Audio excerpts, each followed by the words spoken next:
नमस्कार दोस्तों। बाबा सिद्दीकी की हत्या आखिर क्यों, यह सवाल सबके जहन में है। क्या सलमान से नजदीकी बनी बाबा सिद्दीकी की हत्या की वजह, या फिर राजनीतिक रंजिश ने ले ली जान? लोग हैरान हैं, परेशान हैं और पूछ रहे हैं कि आखिर एक ऐसी शख्सियत जिनका बेटा वर्तमान में विधायक हो, जो खुद 3 बार विधायक रहे हों, महाराष्ट्र सरकार के पूर्व मंत्री रहे हों, उनकी जान बांद्रा जैसे पौष इलाके में दशहरे की रात को इस कदर, इस निर्ममता से ली जा सकती है, तो फिर आम मुंबईकरों का क्या कहना? उनकी सुरक्षा कौन करेगा? क्या ये हत्या इशारा है मुंबई में फिर से अंडरवर्ल्ड के सर उठाने का? क्या ये हत्या इशारा है कि मुंबई में फिर से एक्सटॉर्शन, फिरौती, धमकाने, डराने का खेल शुरू होने वाला है? क्या ये हत्या कोई सियासी संदेश है? क्या ये लॉरेंस बिश्नोई गैंग का काम है? और अगर है तो फिर सवाल यह है कि सिद्दीकी को ही निशाना क्यों बनाया गया? क्या जब लॉरेंस गैंग सलमान खान तक नहीं पहुंच पाया तो उसने बाबा सिद्दीकी के रूप में अपना सॉफ्ट टारगेट चुना? क्या यह हत्या सलमान को धमकी है? सवाल कई हैं। पुलिस की जांच जारी है और पुलिस फिलहाल ये कह रही है कि इस हत्याकांड का लॉरेंस बिश्नोई गैंग से क्या कनेक्शन है, उसकी हम जांच कर रहे हैं। हालांकि सोशल मीडिया पर लॉरेंस बिश्नोई गैंग ने इस हत्याकांड की जिम्मेदारी ली है और बताया है कि उसने, जो पिछली बार सलमान खान के घर पर फायरिंग की गई थी तो उसमें एक शख्स को गिरफ्तार किया गया था। उस शख्स ने, अनुज थापा नाम के इस शख्स ने पुलिस कस्टडी में आत्महत्या की थी। उसका बदला लेने के लिए और भी कई बातें लिखी हैं, दाऊद का नाम लिखा है। उन सब की वजह से उसने बाबा सिद्दीकी को निशाना बनाया है। ये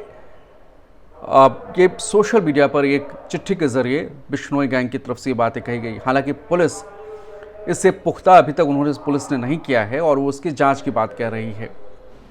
बताया जा रहा है कि कुछ दिनों पहले बाबा सिद्दीकी को ईमेल के जरिए धमकी मिली थी और उन्हें ऐसी बातें तैर रही हैं कि उन्हें उस ईमेल में सलमान खान से दूर रहने को कहा गया था। हालांकि पुलिस से औपचारिक शिकायत बाबा सिद्दीकी ने नहीं की थी, लेकिन उन्होंने अपने पार्टी के अध्यक्ष को इस बारे में अवगत कराया था और उन्हें वाइस श्रेणी की सुरक्षा देने की कवायद चल रही थी।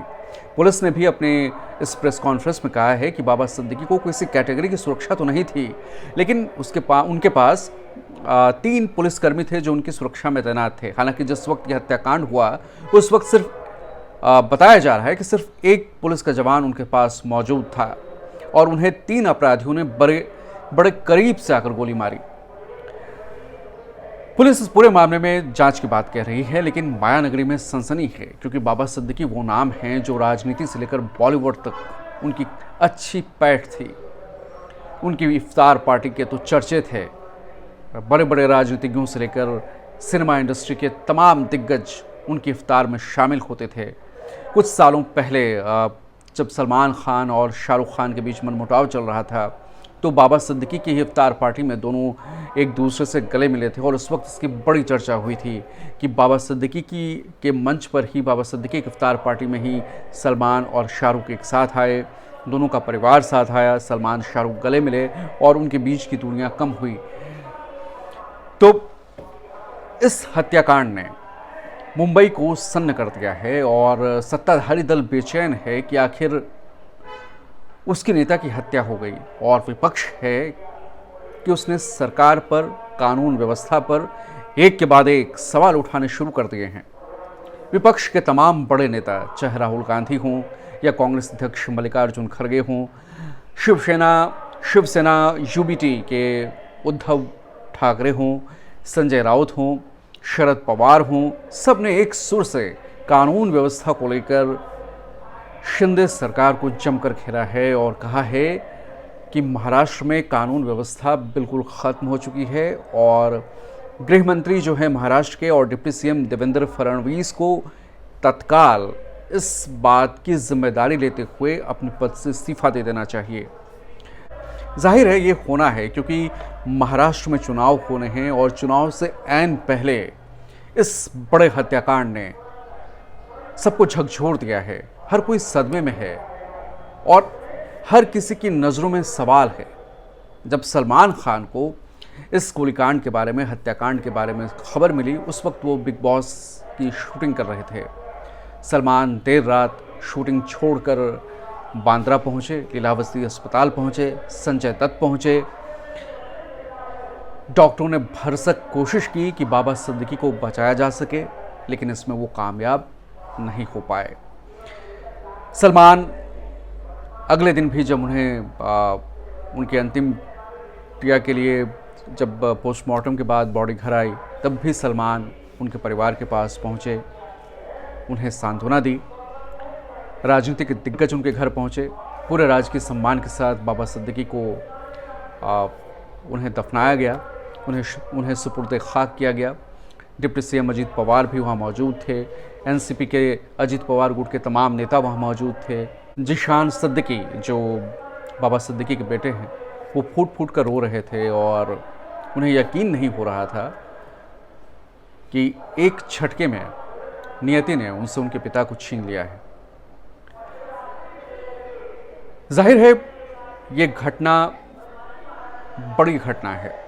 मुंबई के अतीत को देखें, कितने दंगे हुए, बम ब्लास्ट हुए, 26/11 का हमला हुआ, ट्रेनों में ब्लास्ट हुए, और अब एक के बाद अब एक ये हत्याओं का दौर शुरू हो गया है, धमकी का दौर शुरू हो गया है। निशाने पर सलमान खान भी हैं, उनके घर की सुरक्षा काफ़ी बढ़ा दी गई है। पहले से ही सलमान को Y+ श्रेणी की सुरक्षा मिली थी, अब उसमें और भी बढ़ोतरी की गई है। मोटे तौर पर लोग ये मान रहे हैं, हालांकि अभी आधिकारिक तौर पर इसकी पुष्टि नहीं हुई है, लेकिन एक जिस तरह से मोडस ऑपरेंडी इस हत्याकांड का है, लोग मान रहे हैं कि ये लॉरेंस बिश्नोई गैंग का काम हो सकता है।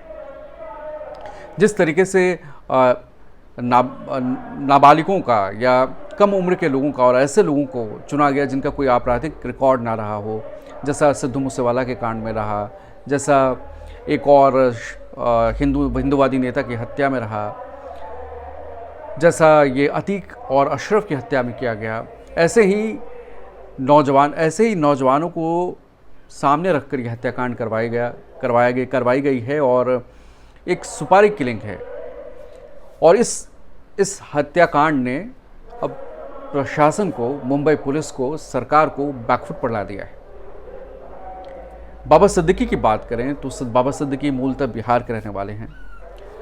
उनका परिवार बिहार से मुंबई आया। ज़ियाउद्दीन सिद्दीकी उनका नाम है, जिनमें बाद में बाबा जुड़ गया। अधिकांश उनका राजनीतिक जीवन कांग्रेस के साथ रहा। सुनील दत्त साहब जब थे, सुनील दत्त के वक्त दौर में उन्होंने आगे बढ़ाया।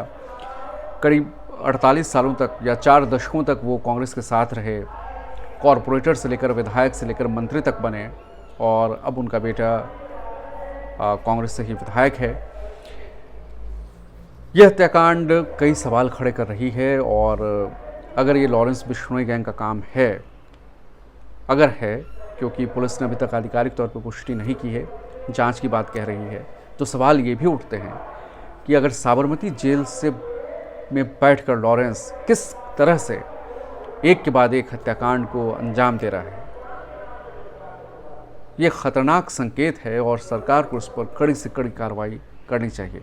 हालांकि सीएम शिंदे, देवेंद्र फडणवीस और महाराष्ट्र सरकार ने इस पूरे मामले में कड़ी से कड़ी कार्रवाई की बात कही है, लेकिन अब देखना होगा और सबकी देखना होगा और जानना होगा और समझना होगा कि सरकार कितने कम समय में इसके तह तक जाती है और पता लगाती है कि आखिर क्यों सिद्दीकी ही क्यों, वजह क्या। क्योंकि अभी हाल फिलहाल SRA से जुड़ा हुआ सोशल रिहैबिलिटेशन स्कीम जो है, उससे जुड़े हुए भी कुछ मुद्दे चल रहे थे, उसकी भी बात हो रही है। तो अभी देखना होगा कि असली वजह क्या थी। फिलहाल कई तरह के सवाल, कई तरह की बातें, अभी कई तरह की चर्चाएं हो रही हैं, लेकिन जो एक बात तय है वो ये है कि इस सवाल ने महाराष्ट्र सरकार की पुलिस की छवि पर एक गहरा धक्का लगाया है और त्वरित और कड़े एक्शन की ज़रूरत है। फिलहाल 3 गिरफ्तार हो चुके हैं और 3 की गिरफ्तारी अभी बाकी है। मास्टरमाइंड कौन है, इसके जवाब का आना भी अभी बाकी है। धन्यवाद।